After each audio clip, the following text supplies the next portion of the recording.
Dobrodošli na moj video kanal.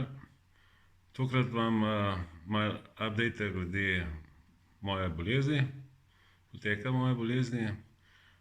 Danes je sicer ravno en teden, odkar sem zapustil bolnico.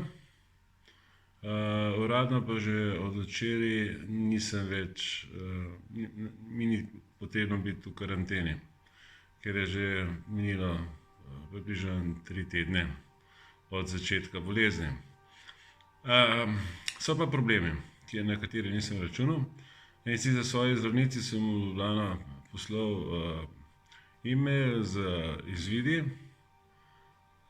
Ona mi je takoj odgovorila, dala mi napotnico za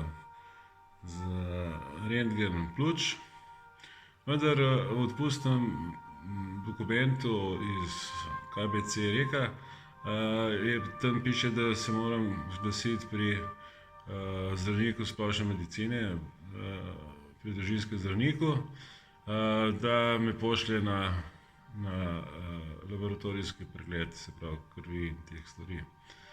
In to skušam urediti, vendar ne najdem zdravnika tukaj, splošnega zdravnika, ki bi to storil, pač ker nisem zavarovan, oziroma nekoga, ki bi bil pripravljen to za denar narediti, pač plačljivo.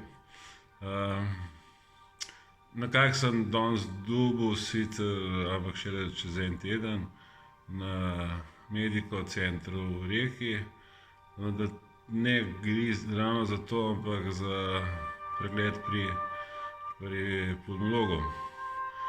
Ampak kaj je zdaj problem? Največji problem je v tem, da sem jaz postavil moji zdravnici v Ljubljani vprašanje, kako jaz dobim potrdilo o prebolevnosti. Na kar mi je ona odgovorila, da Slovenija ne priznava PCR testov, oziroma potrdil o PCR testih drugih držav. Neverjetno, tale Evropska unija res super deluje, se pravi, tega ne morem dobiti.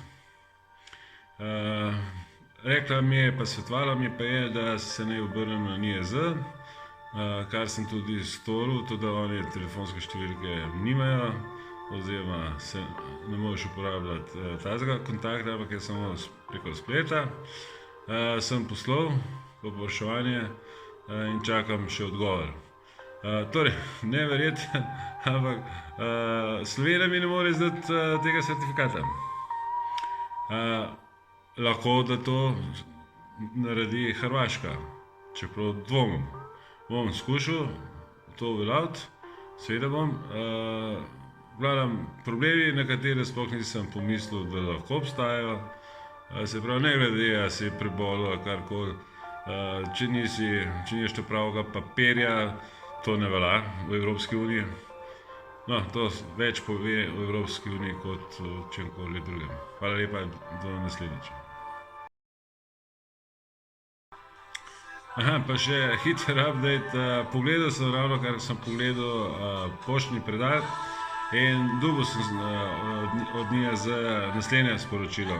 Spoštovani, rezultat testa prisotnosti SARS-CoV-2 v vzorcu kužnine, ki je bil opravljen v tujini, ne more biti vpisan v centralni register podatkov o pacientu, zato te osebe ne morejo pridobiti EU digitalnega COVID potrdila v Sloveniji. Hvala, oziroma lep pozdrav, Katarina. Torej, Slovenija, hvala lepa za vse. Čau.